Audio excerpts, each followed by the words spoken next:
Well, my first awareness of Nico was one day we were working at the factory. Andy was silk screening or whatever, and we all were doing what we do. And Gerard just came back from Europe, Gerard Malanga, who had been Andy's assistant for a number of years. He's a noted poet, and he's noted as a photographer now too. But he came back from Europe to the factory, and he had a 45 RPM single record. You know, the ones with the big hole those days. And he said, "Listen." Oh, and I had set up a music station where there was a turntable, AR turntable, and everything, where anybody could use it. So Gerard went over to the turntable and said, "Listen, everybody, I have a record from my new friend Nico, who I met in Europe. I'm going to play it."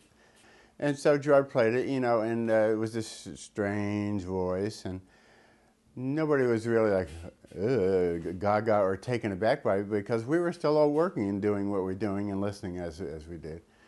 Then eventually Nico came to New York, and at that time Warhol was beginning to be known as a filmmaker, but Nico came as if, say, a young American model went to Paris and was expecting to meet a filmmaker there and be in his movie, That's the way the French saw Warhol. They saw him as a movie maker.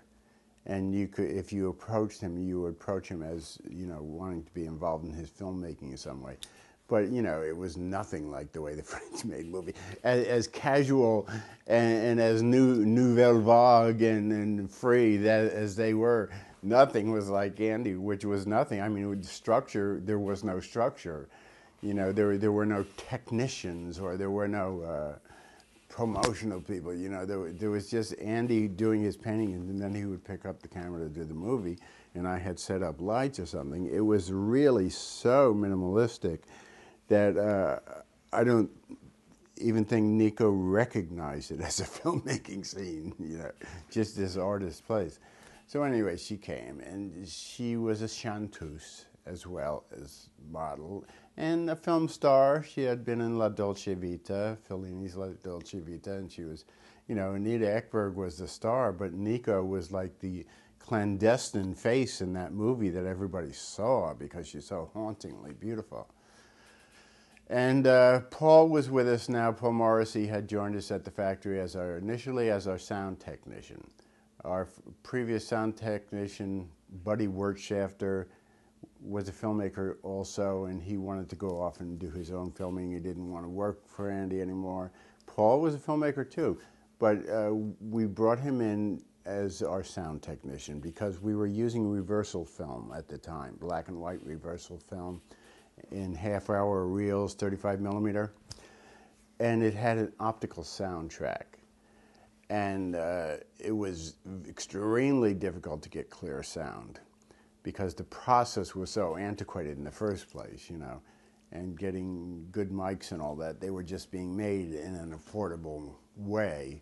So Paul came as our sound technician, but he's such a into it, hands-on guy, He started getting interested in Nico, and he always sort of put in a promotional way, like, what can she do, or what can we do with her?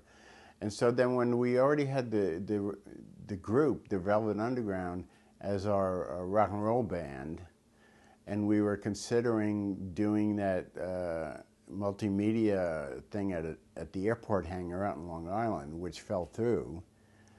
But incidentally, the guy who was the manager of that contacted me last year for pictures about it, and pictures of him. And I had some, but, these things, this is a whiplash thing that never ends, the impact of the factory and all that stuff. So somehow Paul started convincing Andy that you can't have just a rock and roll group because Lou's not that much of a big-looking guy or anything, doesn't have a great voice. You got to have a beautiful girl in it. And his Nico was the beautiful girl, So this whole thing of forcing that on the group and wedging it in with shoehorns and chisels and spikes it came about, and it worked, as you can tell, in the Velvet Underground and Nico album, which is absolutely fantastic album.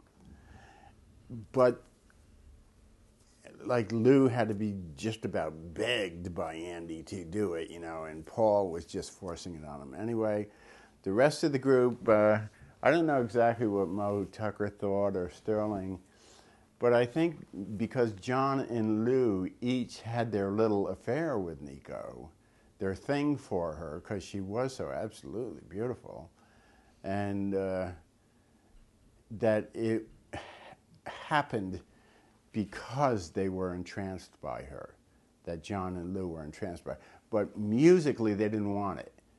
As a group, it was invading their integrity. But Andy and Paul pushing it, John and Lou both being taken by Nico, physically, sexually, it's popped in. It just popped in there. And so when we performed, it was the Velvet Underground and Nico. And the album was the Velvet Underground and Nico. And that's the only album where she worked with them, though. Subsequently, her next album was actually produced by John Cale, Chelsea Girls. And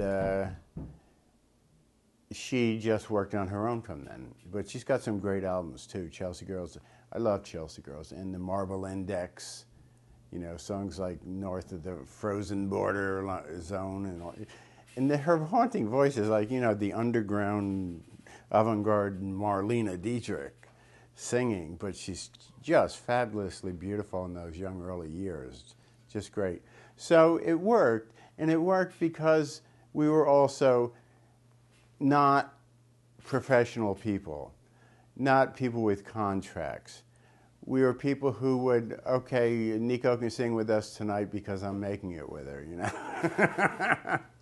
and John's making it with her next week. So the push of the professional attitude from Paul and Andy as the director, producer, it wasn't necessary after all, because Nico grouped in with John and Lou and had her thing with each of them.